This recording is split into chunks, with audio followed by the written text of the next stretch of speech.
বলবে না বুঝি? যে আমার কথা শোনে না আমি তার সাথে কথা কইনি।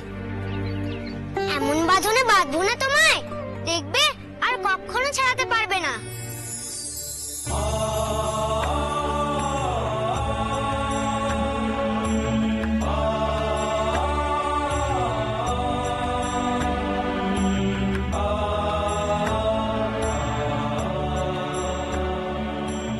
এবার আমিও দেখি যে ভালোবাসা তোকে বেঁধেছে লোকনাথ, তাকে ছেড়ে পালাস কিভাবে। দেখো না মা, আমারও হাতে কিরম বেলপাতার চিহ্ন।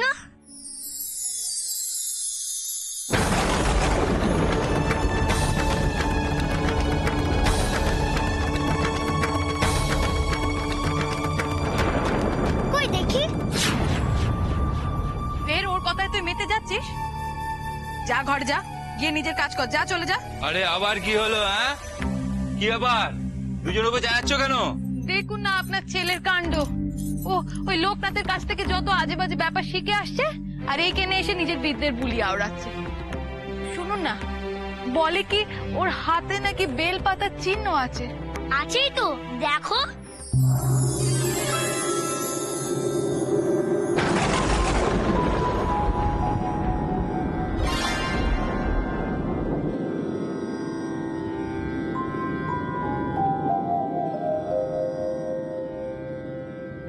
আমার পুত্রের হাতে এত বড় একটা লক্ষণ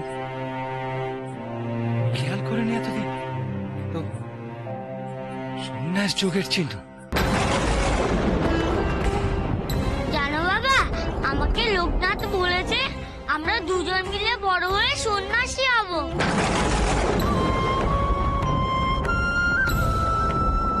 আমাদের দুজনের হাতে এমন চিহ্ন আছে। খবরদার বেনি, আমি তোকে বলে দিচ্ছি, যদি আর লোকনাথের নাম একবার মুখে এনেছিস। কিন্তু লোকনাথ যে বললো সন্ন্যাসী হলে অনেক আনন্দ হবে, রোজ ভগবান দেখতে পাবো। না, সব ভগবান টগবান দেখার তোমার দরকার নেই বেনি। বাবা, তোমায় কিন্তু পুঁতি পড়তে হবে, পুঁতি পড়ে তোমার বড় পণ্ডিত হতে হবে তো। কিন্তু তাদের তো কোনো মজা নেই। আর কোনো কথা শুনতে চাই না আমি। লক্ষ্মী, ভাইকে নিয়ে ঘরে যাও। আর এই লোকনাথ, আর এই লোকনাথটা হয়েছে সৃষ্টি ছাড়া, এখন আমার পুত্রের মাথায় এইসব ঢোকাচ্ছে। ঘোষাল ঠাকুরের তো চারটি ছেলে পেলে, একটি গেলে ওনার কিচ্ছুটি যাবে আসবে না। আমার তো মাত্র ওই একটি বেনি, ও চলে গেলে আমি কি নিয়ে থাকবো বলুন তো? এসবটা তো মামার বাড়িতেই থাকে। আহা, তুমি আবার কান্নাকাটি জুড়লে কেন? আরে বাচ্চারা তো কত কি বলে, সব কিছুকে কানে নিলে চলে? হ্যাঁ, শুনুন, আমি বলে দিচ্ছি, আমি কিন্তু আমার বেনিকে ওই লোকটাদের সঙ্গে মিশতে দেবো না। ও আমার বেনিকে পর করে দেবে। তুমি কি পাগল হলে নাকি? হ্যাঁ, পাগল হলে? আরে দুজনের একই মাসে জন্ম, একই দিনে দুজনের নাম করো, দুজনকে কি আলাদা করা সম্ভব? হ্যাঁ, ও তার মানে আপনিও ঘোষাল ঠাকুরের মতো নিজের বংশোদ্ধার করতে চাইছেন তো? আপনি আমার ছেলেকে সন্ন্যাসী বানাতে চাইছেন? শুনুন, একটি কথা আমি আপনাকে বলে দিলাম, যদি আপনি সেইটাই ভেবে থাকেন তবে আপনি ভুল করছেন।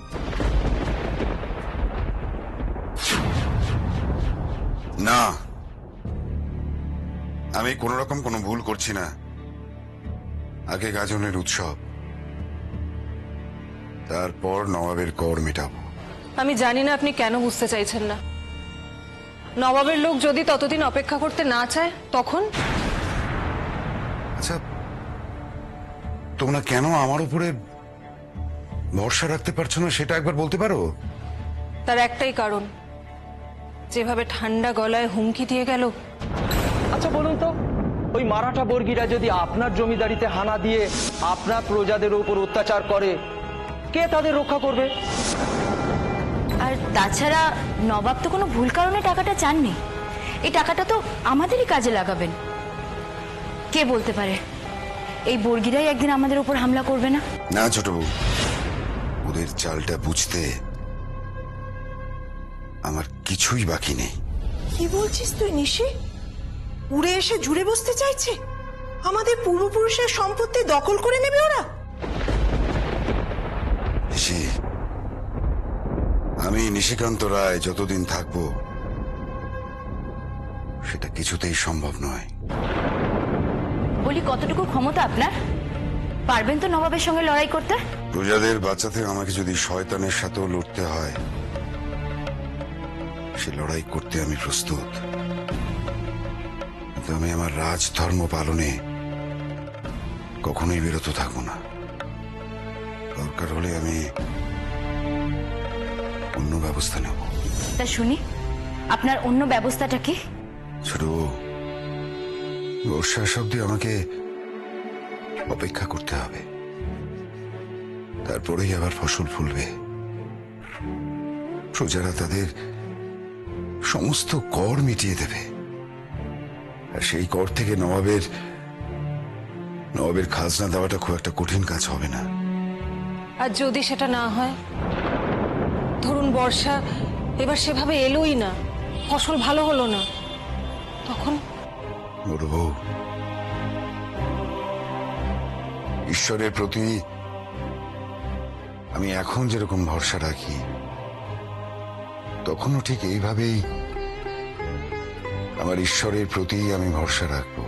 আমি জানি আপনারা কেউ আমাকে বিশ্বাস করেন না, কিন্তু একবার শান্ত হয়ে ভেবে দেখবেন, এই গাজনের উৎসবের খরচা বাঁচিয়ে যদি সেই টাকাটা নবাবের কর মিটিয়ে দেওয়া যায়, তাহলে আমার মনে হয় তাতে সবারই সুবিধা হয়।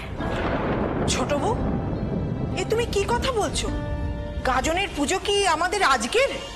পূর্বপুরুষ ধরে আমাদের এই পুজো চলে আসছে। শিব ঠাকুরকে আমরা জল থেকে তুলে এনে তাকে বিয়ে দিয়ে আবার জলে নামিয়ে দিই। কত সাধু সন্ন্যাসী আসে শুধুমাত্র এই গাজনের উৎসবটা দেখতে। তাদের আমি হতাশ করব বলছো? পুজো না হলে গায়ের অমঙ্গল হবে, আর কর্ণা দিতে পারলে আপনার ভাইপোর অমঙ্গল ঠেকায় কে? বলি পিসিমা, আপনি কাকে বাঁচাতে চান? নিজের ভাইপোকে না গায়ের লোকজনকে? বাঁচালে তিনিই বাঁচাবেন ছোট বউ। আর অমঙ্গল, তার ভয় নিশিকান্ত রায় কখনোই পায় না। ঠিক আছে, তবে আপনাদের যা প্রাণে চায় আপনারা তাই করুন। ছোট,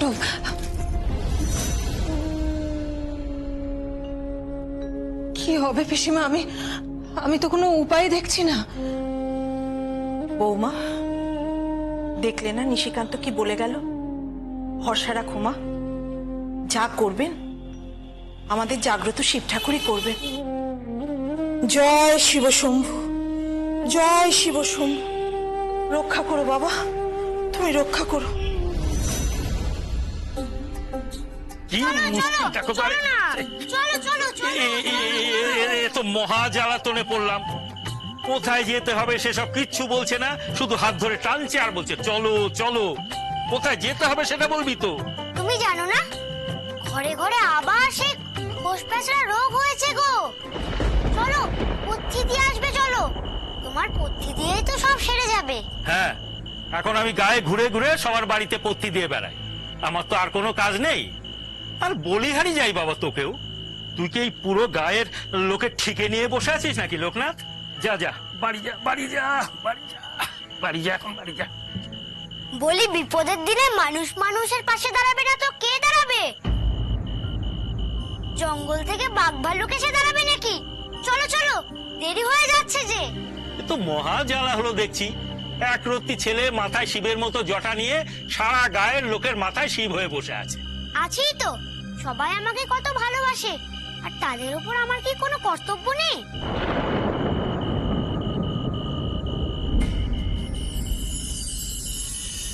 কর্তব্য যদি পালন করতে চাস, তাহলে গায়ের লোকেদের ঘেটু পুজো করতে বল, তাহলে সব রোগ বালাই ভালো হয়ে যাবে।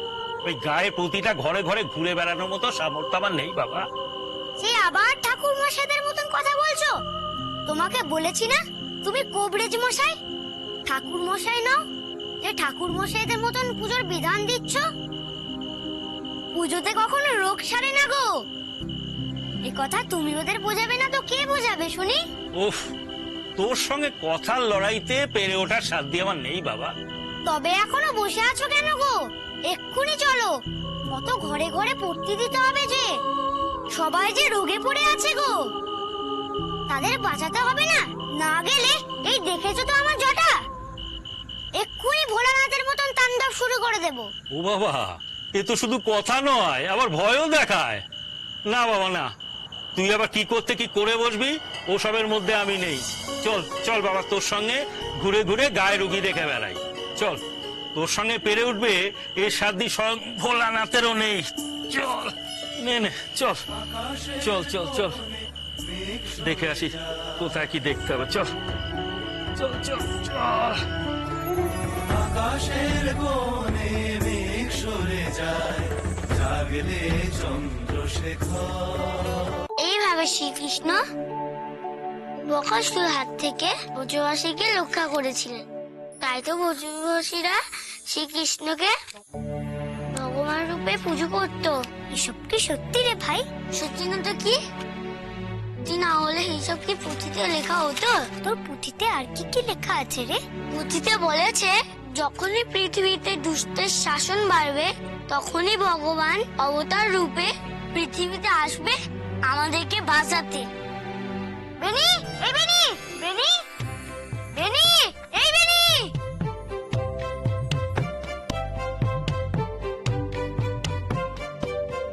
শোন না, ওর সাথে একটা কথা ছিল। যা না লোকটা, পরে কথা বলি। আরে মা চলে আসবে, তুই যা না। তোর সাথে একটা দরকারি কথা ছিল। কি দরকার তোর?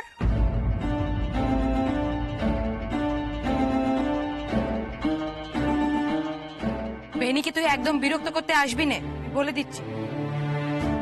যা এখন। উমা, চুপ করে দাঁড়িয়ে থাকলি যে? কি বললাম আমি তোকে? এখন যা, বিরক্ত করতে আসিস না, যা।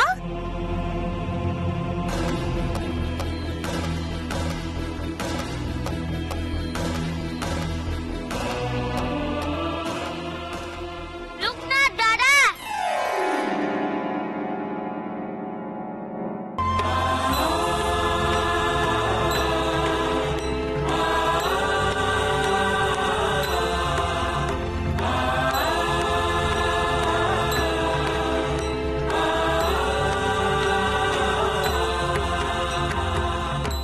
আপনাকে আর কষ্ট করে কিছুই করতে হবে না ছোট কথা। এবার থেকে যা হওয়ার সব নিজের থেকেই হবে। এতদিনে আপনার মনস্কামনা পূর্ণ হতে চলেছে। বলছিলাম, আমাদের মনস্কামনা বলতে আপনি ঠিক কি বোঝাতে চাইছেন নায়েব মশাই? বুঝলাম না। সে কি ছোট কর্তা, যে জমিদারির হাল নিজের হাতে পাওয়ার জন্য আপনি এতদিন ধরে উঠে পড়ে লেগেছিলেন, সেই জমিদারি তো লাটে উঠতে চলেছে। জমিদার মশাই আর কয়েকদিনের মধ্যেই নাজেহাল হতে চলেছেন নবাবের কাছে। এতে আপনি খুশি নন? জমিদার মশাই আর কয়েকদিনের মধ্যেই খাজনা না দিলে নবাবের কাছে হেনস্থা হবে। অবশ্য তিনি গাজনের পরে আরো 3 মাস সময় নিয়ে পত্র দিতে বলেছিলেন নবাবকে, আর আমি সে পত্রটা পাঠাইনি। এবার আপনি বুঝতে পেরেছেন তো জমিদারির কি অবস্থা হবে? এবার বলুন, আপনার মনস্কামনা পূর্ণ হতে আর বাকি কি থাকলো?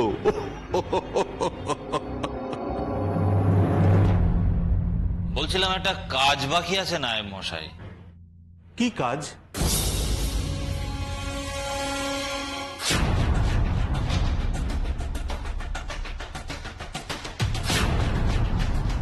আমি আবার পাওনা গন্ডা বাকি রাখা খুব একটা পছন্দ করি না।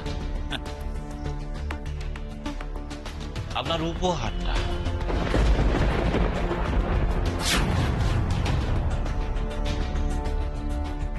বলছিলাম, আপনি এখন আসতে পারেন।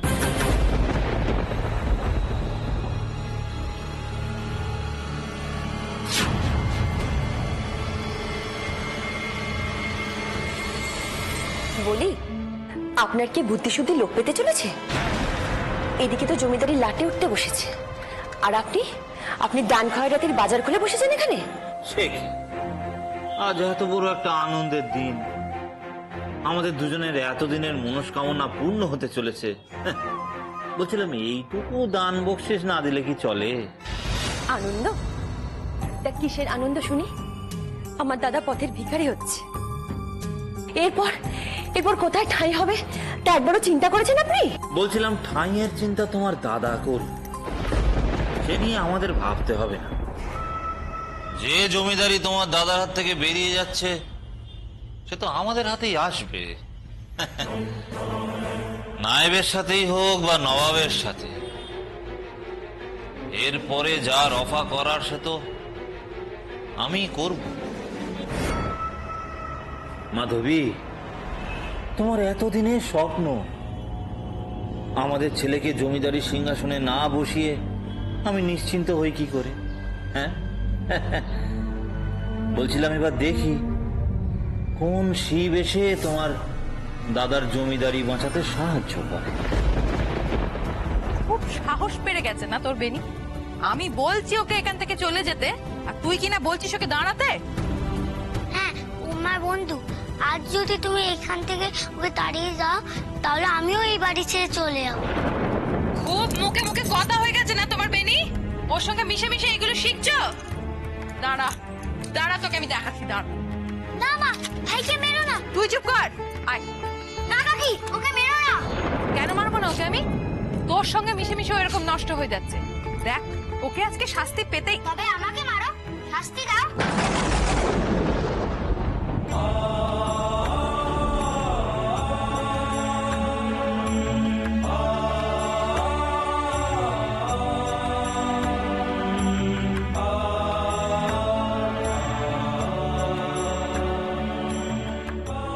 রঙ্গ করছিস তুই? ওর জন্য তুই নিজে মার খাবি? হ্যাঁ, খাবোই তো। কেননা ও আমার বন্ধু। যদি ওকে মারো, তাহলে আমারও যে লাগবে। মস্করা হচ্ছে আমার সঙ্গে? ওকে মারলে তোর লাগবে? না গো, সত্যি বলছি। ও মার খাচ্ছে আজ আমার জন্য। তবে ওর কষ্ট হলে আমার হবে না? এসব কি বলছো? বন্ধুর জন্য নিজে কষ্ট পাবে? এ কি সত্যি? তবে যে আচার্য ঠাকুরের কথাই সত্যি হলো দেখছি।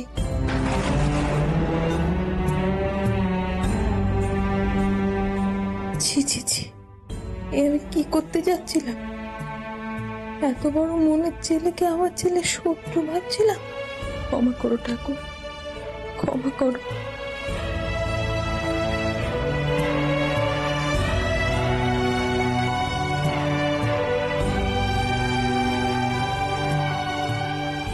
কি হলো রে? মা চলে গেল যে? কাকি নিশ্চয় আমাদের বন্ধুত্বটা বুঝতে পেরেছে।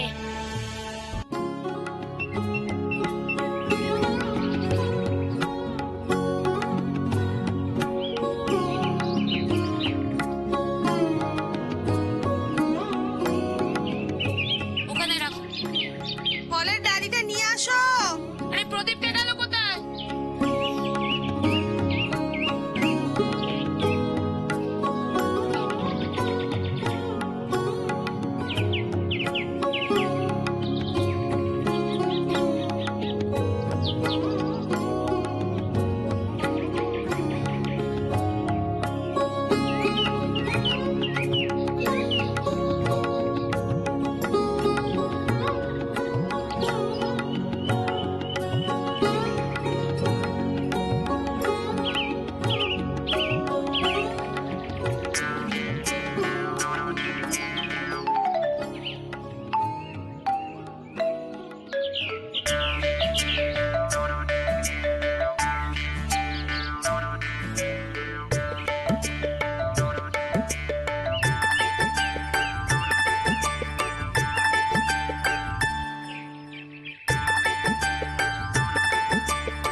গোপালের বাবা যে তাকে ডাকতে গেল?